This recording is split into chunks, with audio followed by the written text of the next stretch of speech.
Intelligence might just be the repeated application of one mathematical operation, not hundreds, just one. So, what is it? A matrix multiplication. At first, a matrix looks like nothing more than a grid of numbers. But hidden inside that grid is a machine for transforming information.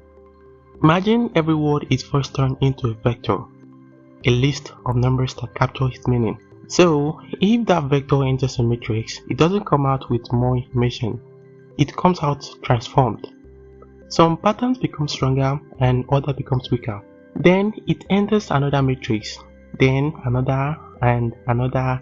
Each layer reshapes the information just a little more, and eventually those tiny transformations becomes language, image, reasoning.